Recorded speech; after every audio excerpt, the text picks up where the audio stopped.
بسم اللہ الرحمن الرحیم نحمدہ و نصلی علی رسول الکریم۔ قیامت کی زمین۔ عن سہل بن سعد رضی اللہ عنہ قال قال رسول اللہ صلی اللہ علیہ وسلم يحشر الناس يوم القيامة على أرض بيضاء عفراء كقرصة النقي ليس فيها علم لأحد۔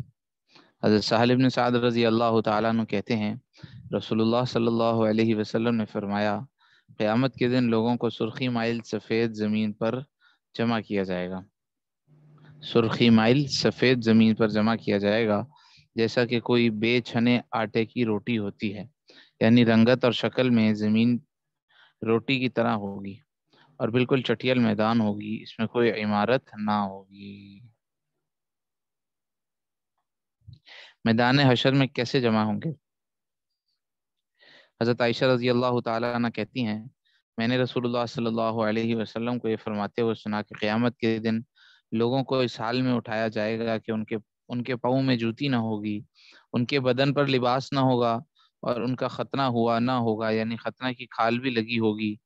کہتی ہیں میں نے کہا اے اللہ کے رسول، کیا مرد اور عورتیں اس حال میں سب اکٹھے ہوں گے، ایک دوسرے کو دیکھتے ہوں گے؟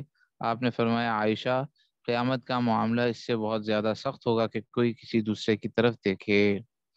تو ان کے غرض یہ تھی کہ بڑی شرم کی بات ہوگی سارے اس طرح، لیکن آپ علیہ السلام نے فرمایا کہ اتنا ہولناک منظر، جہنم دھکتی ہوئی سامنے، پلسرات کا منظر، اس وقت کسی کو کسی دوسری طرف خیال بھی نہیں ہوگا کہ میں نے کپڑے پہنے ہیں، کسی دوسرے نے پہنے یا نہیں پہنے، جہنم سامنے ہے، دوسری طرف کیا توجہ ہو۔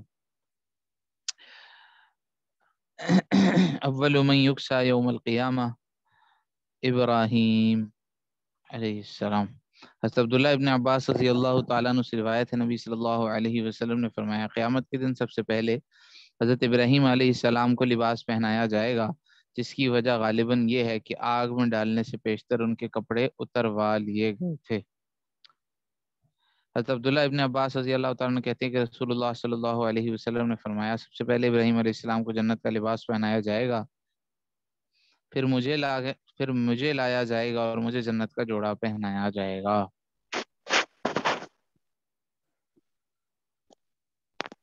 اس سے حضرت ابراہیم علیہ الصلاۃ والسلام کی حضور اقدس صلی اللہ علیہ وسلم پر فضیلت ثابت نہیں ہوتی۔ یہ نہیں سمجھا جائے کہ ان کو پہلے کپڑا پہنا دیا تو حالانکہ نبی صلی اللہ علیہ وسلم زیادہ جو ہے وہ فضیلت والے تھے، اس سے اس کی طرف کوئی جو ہے نا وہ اس سے استدلال نہیں کیا جا سکتا کہ ابراہیم علیہ السلام کو چونکہ پہلے کپڑا پہنایا گیا اس وجہ سے ان کو وہ زیادہ فضیلت گویا حاصل ہے، بلکہ اللہ رب العزت نے بعض چیزوں میں بعض کو خصوصیات دی ہیں۔ اور اصل میں دیکھیں نا مثال کے طور پر کوئی 10 سبجیکٹس ہوں کسی کے پیپر میں، کسی کے جو ہے نا وہ 8 سبجیکٹس میں دوسرے سے زیادہ ہوں، دوسرے کے 2 میں تھوڑے زیادہ ہوں، تو وہ کل میزان جس کی زیادہ ہوتی ہے اسی کو فضیلت ہوتی ہے۔ اللہ رب العزت نے حضور اقدس صلی اللہ علیہ وسلم کو انبیاء علیہ الصلوۃ والسلام پر فضیلت دی ہے، اور انبیاء علیہ الصلوۃ والسلام میں سے بعض کو دوسروں پر کوئی نہ کوئی جو ہے نا وہ کیا اس کو کہتے ہیں خصوصیات دی ہیں۔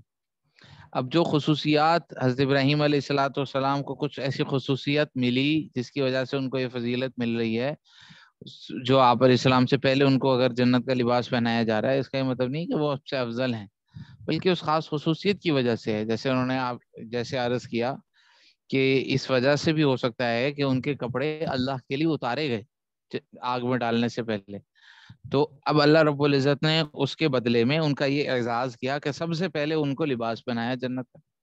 تو اس میں کوئی یہ نہیں ہے، ضروری نہیں ہے کہ کسی کو ایک خاص فضیلت حاصل ہونے کی وجہ سے کلیہ فضیلت حاصل ہو جائے۔ چلیے، حضرت ابو ہریرہ رضی اللہ تعالیٰ عنہ کہتے ہیں کہ رسول اللہ صلی اللہ علیہ وسلم نے فرمایا قیامت کے دن لوگوں کو 3 اصناف میں جمع کیا جائے گا۔ یہ کتاب نہیں اور جلد ہے نہیں، قیامت کے دن لوگوں کو 3 اصناف میں جمع کیا جائے گا۔ 3 قسم کے لوگ ہوں گے، ایک سوار ہوں گے، دوسرے پیادہ ہوں گے، تیسرے چہروں کے بل چلنے والے ہوں گے۔ ان میں سے جو سوار ہوں گے وہ اس حال میں ہوں گے کہ جنت میں رغبت رکھنے والے اور جنت کی امید کرنے والے ہوں گے اور جہنم سے ڈرنے والے ہوں گے۔ یہ سب اونٹوں پر سوار ہوں گے، اس حال میں کہ بعض ایک اونٹ پر 2 ہوں گے، اور بعض ایک اونٹ پر 3 ہوں گے، اور بعض ایک اونٹ پر 4 ہوں گے، اور بعض ایک اونٹ پر 10 سوار ہوں گے۔ یہ فرق ان کے درجوں میں فرق کی وجہ سے ہوگا۔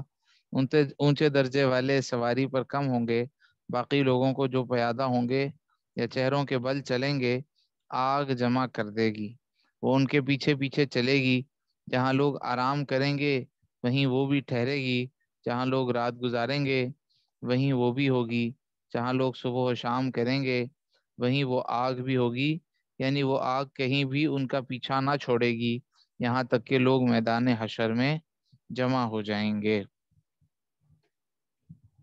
یہ قیامت کے احوال شروع ہو گئے، قیامت کے احوال ہیں کہ جب جو ہے وہ لوگوں کو قیامت کی زمین کی طرف ہانکا جائے گا تو 3 طرح کے ہوں گے، جو اعزاز اور اکرام والے ہوں گے، اللہ رب جو دنیا کے اندر جنت کے راغب رہے اور جہنم سے ڈرتے رہے تو ان کے لیے اعزاز اور اکرام ہوگا کہ وہ سواریوں پر سوار ہو کر جائیں گے، اور دوسرے قسم کے لوگ جو ہے نا جو تھوڑے کم درجے کے ہوں گے وہ پیدل ہوں گے، اور تیسرے قسم کے جو گنہگار یا جہنمی ہوں گے یا جو ہے نا کفار ہوں گے وہ جو ہے نا وہ چہروں کے بل گھسیٹتے ہوئے جائیں گے۔ کیا منظر ہوگا، یا سروں کے بل چلیں گے۔ تو اللہ رب العزت جس کو جیسے چلانا چاہے۔ اب اس میں یہ بات ہے کہ ان کے ساتھ ساتھ آگ ہوگی، جہنم ان کو گویا فرمایا کہ جہنم ان کو ہانکے گی، تو جہاں وہ ہوں گے آگ ان کے ساتھ ہر وقت ان کے سامنے وہ ہولناک منظر رہے گا۔ حضرت انس رضی اللہ تعالیٰ عنہ سے روایت ہے جب نبی صلی اللہ علیہ وسلم نے یہ آیت پڑھی الذین یحشرون علی وجوہہم الی جہنم، یعنی وہ لوگ جن کو چہروں کے بل چلا کر جہنم کی طرف جمع کیا جائے گا، تو ایک شخص نے پوچھا کہ اے اللہ کے نبی، قیامت کے دن کس طرح سے کافروں کو اس کے چہروں کے بل چلا کر جمع کیا جائے گا؟ چہرے پر مطلب سر کے بل چہروں کے بل کو کیسے چل سکتا ہے؟ تو آپ نے فرمایا کیا وہ ذات جس نے اس کو دنیا میں 2 ٹانگوں پر چلایا اس پر قادر نہیں ہے کہ وہ اس کو قیامت کے دن چہرے کے بل چلائے؟ یعنی اللہ تعالیٰ کو ہر طرح کی قدرت حاصل ہے، ہم نے ایک طریقہ دیکھا ہے تو وہ بھی اللہ کی قدرت سے ہے، اور اللہ تعالیٰ کی قدرت میں ہر طرح کے طریقے ہیں۔ قیامت کے دن کا منظر، قال رسول اللہ صلی اللہ علیہ وسلم من سرہ ان ينظر الى یوم القیامت کأنہ رأی عین فلیقرأ اذا الشمس کورت واذا السماء انفطرت واذا السماء انشقت۔ حضرت عبداللہ ابن عمر رضی اللہ عنہما سے روایت ہے کہ رسول اللہ صلی اللہ علیہ وسلم نے فرمایا جس شخص کو یہ بات خوش کرے، یعنی جو یہ چاہے کہ قیامت کا منظر اس طرح دیکھے گویا سب کچھ اپنی آنکھوں سے دیکھ رہا ہو، تو وہ قرآن پاک کی یہ صورتیں اذا الشمس کورت اور اذا السماء انفطرت اور اذا السماء انشقت پڑھے کہ اس میں کیا ہے؟ قیامت کا منظر اللہ رب العزت نے کھینچا ہے۔ سورۃ الشمس، سورۃ التکویر جس کو بولتے ہیں، اذا الشمس کورت، سورۃ الانفطار اور سورۃ الانشقاق، اس کے اندر اللہ رب العزت نے قیامت کا منظر قائم کیا ہے۔ حضرت مقداد رضی اللہ تعالیٰ عنہ کہتے ہیں کہ میں نے رسول اللہ صلی اللہ علیہ وسلم سے سنا، آپ ارشاد فرماتے تھے قیامت کے دن نیا پیدا کیا گیا سورج مخلوق سے بہت قریب ہو جائے گا۔ نیا پیدا کیا گیا یہ اس میں بریکٹ میں لکھا ہے کیونکہ اللہ رب العزت سورج کو بے نور کر دیں گے، اور سورج کو فرمایا کہ اٹھا کر جو ہے وہ سمندر میں ڈال دیا جائے گا۔ تو اب جو قیامت کے دن جو سورج ہوگا وہ کوئی نیا پیدا ہوگا، جو دوسرا سورج ہے اس کو اللہ رب العزت جب سور پھونکا جائے گا اور چیزیں فنا ہو جائیں گی تو سب کچھ ختم ہو جائے گا، تو اس لیے فرمایا کہ نیا پیدا کیونکہ اس وقت کا جو سورج ہے وہ بھی تباہ و برباد ہو جائے گا، جب سب کچھ ختم ہو جائے گا اللہ رب العزت کی ذات کے علاوہ کچھ بھی باقی نہ رہے گا، تو آسمان بھی ختم، زمین بھی ختم، سورج چاند ستارے بھی ختم۔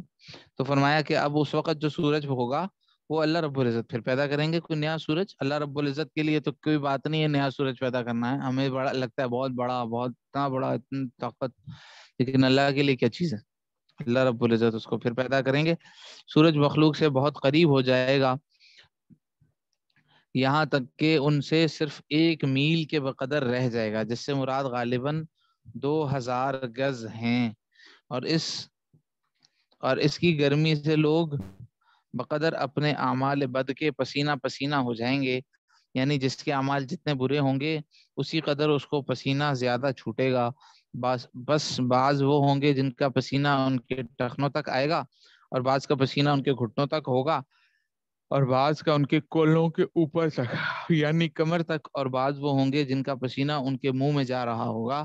اور رسول اللہ صلی اللہ علیہ وسلم نے اپنے دہن مبارک کی طرف ہاتھ سے اشارہ کر کے دکھایا کہ ان کا پسینہ یہاں تک پہنچ رہا ہوگا اور ان کے منہ میں جا رہا ہوگا۔ فائدہ، قیامت کے دن ہر ایک کا پسینہ صرف اسی کو گھیرے ہوئے ہوگا، ادھر ادھر بہے گا نہیں، اسی لیے ہر ایک کے پسینے کی سطح مختلف ہوگی۔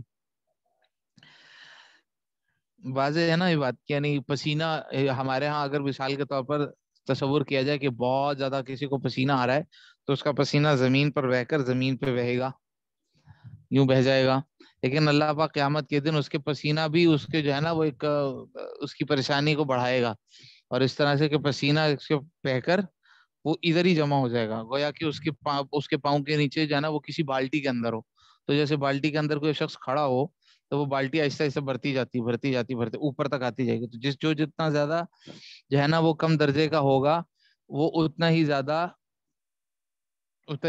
جو ہے نا وہ اس کا پسینہ اوپر تک آ جائے گا، کیونکہ اس کا اتنا زیادہ پسینہ نہیں، اتنی زیادہ پریشانی، اتنا زیادہ پسینہ، اور وہ پسینہ بھی اس کی جس کا منہ تک آ جائے گا وہ اس کے اندر غوطے کھا رہا ہوگا اپنے ہی پسینے میں۔ سوچو وہ پورا اس کے اوپر تک اتنا پسینہ ہے کہ پوری وہ سمجھے کہ انسان ایک بالٹی کے اندر ہو اور اس کا پسینہ اوپر تک اس کے منہ تک پہنچ جائے، تو اس کا پسینہ ادھر ادھر بہے گا نہیں، اسی کے اوپر آتا جائے گا۔ حضرت عائشہ رضی اللہ تعالی عنہ سے روایت ہے کہ ایک دفعہ دوزخ کا خیال آیا تو رونے لگی۔ رسول اللہ صلی اللہ علیہ وسلم نے پوچھا تمہیں کس چیز نے رلایا، کیوں روتی ہو؟ عرض کیا مجھے دوزخ یاد آئی اور اس کی خوف نے مجھے رلا دیا۔ کیا آپ قیامت کے ہولناک دن میں اپنے گھر والوں کو یاد رکھیں گے؟ رسول اللہ صلی اللہ علیہ وسلم نے فرمایا کہ 3 جگہ تو کوئی کسی کو یاد نہیں کرے گا اور کسی کی خبر نہیں لے گا۔ ایک وزن اعمال کے وقت، جب تک کہ یہ نہ معلوم ہو جائے کہ اس کے اعمال کا وزن ہلکا ہے یا بھاری۔ میرے ساتھ بھی ایسا ہی ہوگا، ہاں اس کے بعد دوسروں کا خیال ہو سکے گا۔ اور دوسرے اعمال ناموں کے ملنے کے وقت، جب تک کہ معلوم نہ ہو جائے کہ اس کا اعمال نامہ کس ہاتھ میں دیا جاتا ہے، آیا دانے ہاتھ میں یا پیچھے کی جانب سے یا بائیں ہاتھ میں۔ اور تیسرے پل صراط پر جبکہ وہ جہنم کے اوپر رکھا جائے گا اور سب کو اس پر سے گزرنے کا حکم دیا جائے گا، میرے گزرنے کے وقت بھی ایسا ہی ہوگا۔ یہ 3 وقت ایسے نفسا نفسی کے ہوں گے کہ انبیاء سمیت ہر ایک اپنی ہی فکر میں، انبیاء سمیت ہر ایک اپنی ہی فکر میں ڈوبا ہوگا اور کوئی کسی کی خبر نہ لے سکے گا۔ فائدہ، جو شخص بادشاہ کے جبر و قدرت کا جتنا شناسا ہوتا ہے تو اگرچہ وہ کتنا ہی قریبی ہو اور امن کا وعدہ بھی ہو، پھر بھی وہ بادشاہ کے جلال اور ہیبت سے لرزتا ہے کہ کہیں اپنی کسی کوتاہی سے گرفت نہ ہو جائے۔ قیامت کے دن باپ کی ولدیت سے پکارا جائے گا۔ حضرت ابو درداء رضی اللہ تعالیٰ عنہ سے روایت ہے کہ رسول اللہ صلی اللہ علیہ وسلم نے فرمایا قیامت کے دن تم کو تمہارے اور تمہارے باپوں کے نام سے پکارا جائے گا، فلاں بن فلاں۔ جن کے شرعی باپ نہ ہوں گے ان کو ان کی ماں کے نام سے پکارا جائے گا، کیونکہ اس وقت صرف وہی ان کا نسب ہوگا۔ واللہ اعلم، لہذا تم اپنے نام اچھے رکھو۔ جی ہاں، نام اچھے رکھو، یہ بھی ایک حکم ہے۔ نام اچھے وہ ہوتے ہیں جو انبیاء کے نام ہو، یا جن ناموں کی انبیاء نے تصویب کی ہے شریعت میں۔ جو نام ہم لوگ جو ہے وہ کوئی بھی قرآنی نام رکھ دیتے ہیں جس کو ہم قرآنی سمجھتے ہیں، تو قرآن میں تو پورا قرآن ہے، اس میں تو عربی کا کوئی بھی لفظ ہوں گے، اس کے اندر کیا کوئی بھی لفظ اٹھا کے نام رکھ دینا صحیح نہیں ہے۔ تو نام اچھے رکھو۔ جو ہے نا وہ اس کے بارے میں فرمایا کہ انبیاء کے نام رکھیں، انبیاء کے نام نہ رکھیں جن لوگوں کی انبیاء نے نام سنے اور ان کی تصویب کیا، جن کے انبیاء نے نام رکھے وہ رکھیں، جو اللہ کو پسند ہے وہ رکھیں۔ ٹھیک ہے، کوئی دوسرے نام رکھنے سے بہتر ہے کہ انبیاء اور صحابہ کے نام رکھیں۔ لوگ طرح طرح کے آج کل نام رکھتے ہیں اس چکر میں کہ جی ہم یہ نام جو ہے وہ بہت زیادہ چل رہا ہے، یہ نام نہیں رکھنا۔ مثال ہے عائشہ فاطمہ تو سارے ہی رکھتے ہیں، تو یہ کیا رکھنا اب ہے؟ تو ہم جو ہے وہ کچھ ایسا نام رکھیں گے جو پہلی دفعہ کوئی سنے، ایک ہے نا وہ یہ گانا پرسنالٹی ہو ہماری، پتہ چلے او یہ کون ہے. ایسا نہ ہو کہ کون سی والی عائشہ، تو وہ تو پھر مزہ نہیں نہ آیا. وہ کہتے کہ ایسا نام ہونا چاہیے کہ جو پہلی مرتبہ کوئی سنے، اور ایک مرتبہ سن لے تو اس کے بعد وہ بولے یار واو. حضرت انس رضی اللہ تعالیٰ عنہ سے روایت ہے کہ رسول اللہ صلی اللہ علیہ وسلم نے فرمایا قیامت کے دن بعض بندے کہیں گے اے میرے رب، کیا آپ نے اپنے اس قول سے کہ وما ربک بظلام للعبید، یعنی آپ کا رب بندوں پر ظلم کرنے والا نہیں ہے، مجھے ظلم سے پناہ نہیں دی؟ اللہ تعالیٰ فرمائیں گے کیوں نہیں، تجھے ظلم سے یقیناً پناہ حاصل ہے. تو بندہ کہے گا میں تو اپنے خلاف کوئی گواہ قبول نہیں کرتا مگر جب کہ وہ مجھ ہی میں سے ہو، یعنی کیونکہ فرشتوں کی گواہی اور لکھے کا میں کیا اعتبار کروں، کیا عجب کہ انہوں نے اپنے اعمال نامہ میں خلاف واقعہ لکھا ہو. یعنی بندہ بولے گا کہ اللہ آپ نے تو مجھے کہا ہے کہ میں ظلم نہیں کروں گا، تو میں اپنے خلاف کسی کی گواہی بھی معتبر نہیں سمجھتا. فرشتے کہتے ہیں مجھے کیا پتا فرشتے نے صحیح لکھا کہ نہیں لکھا، اب آپ نے تو کہا ہے ظلم نہیں ہوگا، تو پھر میں ان کی گواہی معتبر نہیں ہے، میں نہیں سمجھتا. تو اللہ تعالیٰ کیا فرمائیں گے کہ آج تیرے خلاف تیری ذات ہی کو گواہ بنا دیتے ہیں، اور کرامن کاتبین یعنی اعمال نامہ لکھنے والے فرشتے ہی کافی گواہ ہیں، کیونکہ ان فرشتوں نے وہی لکھا ہے جو تیری ذات خود بتائے گی. اس وقت بندے کے منہ پر مہر لگا دی جائے گی اور اس کے اعضاء کو کہا جائے گا کہ اپنے کیے ہوئے اعمال بول کر بتاؤ، تو اعضاء اس کے اعمال بتائیں گے. پھر بندہ کے اس کے منہ پر سے مہر ہٹا دی جائے گی اور اس کو زبان سے بولنے کی قدرت ملے گی، تو وہ اپنے اعضاء سے کہے گا تمہارے لیے دوری اور ہلاکت ہو، تمہاری ہی طرف سے تو میں مدافعت کر رہا تھا. روایات میں تو تمہاری لذت حاصل کرنے کے لیے تو میں کرتا تھا، تم نے میرے خلاف ہی گواہی دے دی. تو وہ کہیں گے کہ اللہ رب العزت نے ہمیں بلوایا ہے، جس نے ہر چیز کو بلوایا. اب اللہ رب العزت جیسے آنکھوں کو حکم دیں گے، آنکھ بولے گی کیا کچھ دیکھا ہے، جو کچھ دیکھا ہوگا وہ آنکھ سے آنکھ بول رہی ہوگی اس نے یہ دیکھا یہ دیکھا یہ دیکھا. اب وہ بولے گا کسی دوسرے کی تو گواہی معتبر نہیں ہے، تمہارے اپنے اعضاء تمہارے خلاف گواہی دے رہے، تو کیا کرے گا. اللہ پاک ہم سب کی حفاظت فرمائے. انسان اللہ رب العزت کی گرفت سے اور اللہ رب العزت کی نگرانی سے کسی وقت نکل نہیں سکتا، کوئی چکما نہیں دے سکتا کوئی اللہ رب العزت کی بادشاہت سے، کہ اللہ رب العزت کی پکڑ سے نکل نہیں سکتا. اس لیے ہر وقت اللہ رب العزت کو یہ سوچنا کہ اللہ مجھے دیکھ رہا ہے، اللہ میری ہر بات کو سن رہا ہے، اللہ میرے دلوں کے خیالات سے واقف ہے، اللہ رب العزت سب کچھ جانتا ہے، اللہ رب العزت سے کچھ بھی مخفی نہیں ہے.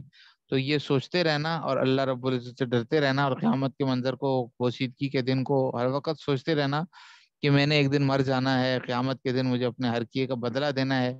فرمایا کہ قیامت کا منظر سامنے ہوگا، سامنے دیکھتی ہوئی آگ ہوگی اور اپنے کیے ہوئے اعمال دائیں بائیں ہوں گے، اور جو ہے وہ اللہ رب العزت ہر ایک سے اس کا سوال کریں گے. کیا آتا ہے لیس بینہ و بینہ ترجمان، اللہ اور اس کے بندے کے درمیان کوئی ترجمان نہیں ہوگا. اللہ رب العزت اس سے سوال جواب کر رہے ہوں گے، جہنم سامنے ہوگی اور جو اپنے اعمال ہیں وہ اس کے ساتھ ہوں گے بس. تو اپنے اعمال کا فرمایا کہ چاہے کھجور کی گٹھلی اللہ کے راستے میں دے کر ہی جہنم کی آگ سے بچو پر بچو. چھوٹی نیکی کو چھوٹی نہ سمجھو، یہ بھی جہنم سے بچا لے گی. کسی چھوٹے گناہ کو گناہ چھوٹا نہ سمجھو کہ یہ بھی جہنم میں پہنچوا دے، اللہ کی پکڑ کا باعث بن جائے، اللہ کی ناراضگی کا باعث بن جائے. کسی گناہ کو چھوٹا نہ سمجھو، رب کی نافرمانی کوئی چھوٹی نہیں. اللہ تعالی ہمیں اس ہولناک منظر سے ہماری حفاظت فرمائے. اللہ تعالیٰ کے حضور میں پیشی.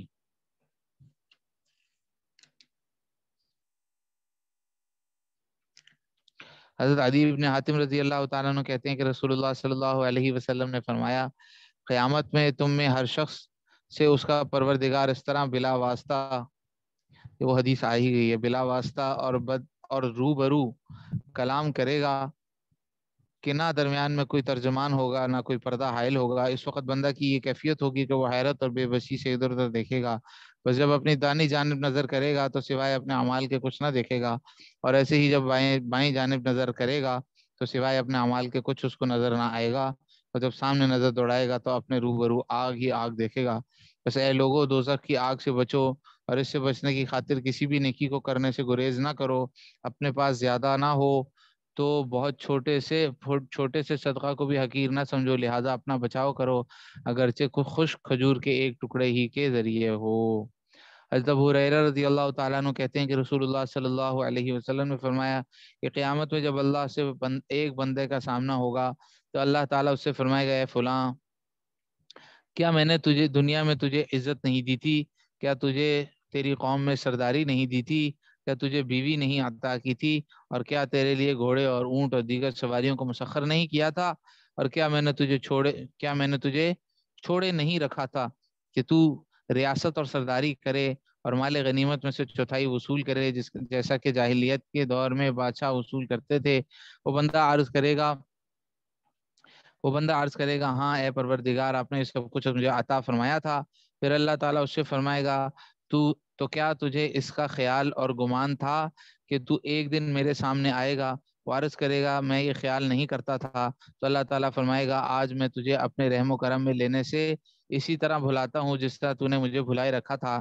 اس کے بعد اللہ تعالیٰ سے دوسرے ایک بندے کا سامنا ہوگا اور اس سے بھی حق تعالیٰ اسی طرح فرمائے گا۔ اس کے بعد اللہ تعالیٰ ایک تیسرے بندے سے ملے گا اور اس سے بھی اسی طرح فرمائے گا۔ یہ بندہ عرض کرے گا کہ اے پروردگار، میں تجھ پر ایمان لایا اور تیری کتاب پر اور تیرے رسولوں پر ایمان لایا، اور میں نے نمازیں پڑھی اور روزے رکھے اور صدقہ بھی ادا کیا، اور ان کے علاوہ بھی وہ بندہ خوب اپنے اچھے کارنامے بیان کرے گا جہاں تک بھی بیان کر سکے گا۔ اس پر اللہ تعالیٰ فرمائے گا یہ بات ہے تو یہاں ٹھہر۔ پھر اس سے کہا جائے گا کہ ہم ابھی تجھ پر ایک گواہ قائم کرتے ہیں، اور وہ اپنے جی میں سوچے گا وہ کون ہوگا جو مجھ پر گواہی دے گا۔ پھر اس کے منہ پر مہر لگا دی جائے گی اور اس کی ران کو حکم دیا جائے گا کہ بول، تو اس کی ران اور اس کا گوشت اور اس کی ہڈیاں اور اس کے اعمال کی گواہی دیں گے۔ اور اللہ تعالیٰ یہ اس لیے کرے گا کہ اس کا عذر باقی نہ رہے اور یہ منافق ہوگا اور اللہ تعالیٰ اس پر ناراض ہوگا۔ چلیں پھر باقی کا